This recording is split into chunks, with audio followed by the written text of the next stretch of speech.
Hi there, this is David Denis from naturalhappiness.ca, and this is going to be a video of a series of videos on doing a thought record. For this video, we're going to take a look at the very first column in the thought record, which is the situation column. And often this column in the thought record gets done quite quickly and perhaps isn't understood to be all that valuable.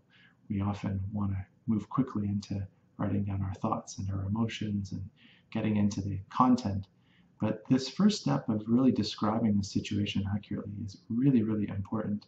And in fact, in working with both other psychotherapists who are learning CBT, as well as working with clients, this particular column is often a place where people make a bit of a mistake or get a bit, don't do a good enough job being really specific, and it can make the whole thought record process much more difficult when you move through the next set of columns.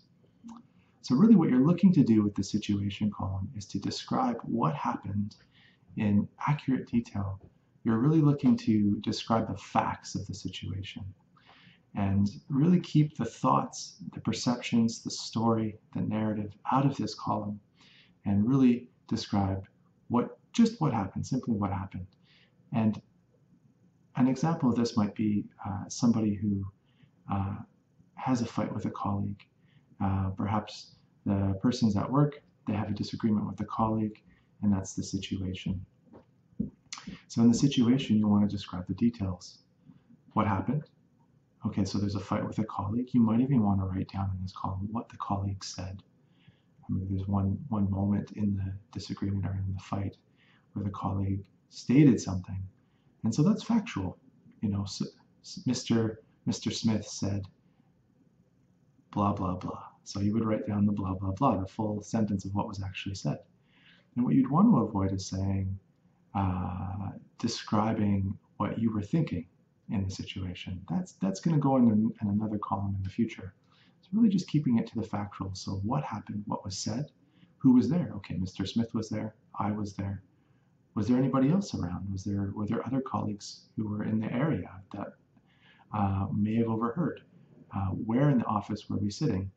All of these details may or may not be all that important, but sometimes there's certain details that we realize were important that we might not have known ahead of time. And so it's important to reflect on all of the different aspects of the situation. And then you want to know specifically what time, the day, the period of time that the situation unfolded over, so that you know exactly the time and the place that the situation is happening. And really, generally, what we're trying to do here is to locate ourselves in a particular moment in time. And when you think about integrating mindfulness into using the thought record, mindfulness is really interested in unpacking what happens in a particular moment. What's going on in the present moment? And here we're actually looking back in time, often with the thought record, and unpacking a situation that's already happened. But in that same way, we're looking at that moment and trying to really look at all of the details, get to know it in all of its facets. And so taking some time to really get out all of those details, the who, the what, the when, the where, and being really careful to see, am I adding in an interpretation? Am I putting in my own thoughts, my own story into this column?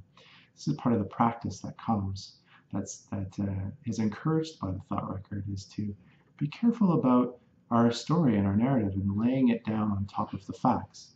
It's not that the story is unimportant, it's very important, but we want to be able to practice this ability of really loosening or separating or getting some space from our stories and remembering that what happens in the situation is really the first piece, and then the story and the perspective that we bring to it, the narrative that develops from that is this other extra thing that happens within our minds and bodies. And so that's the situation column. I think it's a really important one.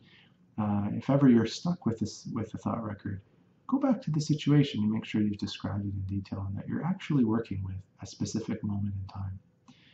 And that can sometimes really help further clarify a thought record process. So that's all I have for today. My next video, I'll take the next step forward in the thought record and take a look at the emotions column and talk a little bit about that. Thanks so much for watching. As always, please subscribe to the channel and write any comments and questions you have about this video. And otherwise, have a very happy day. Thanks.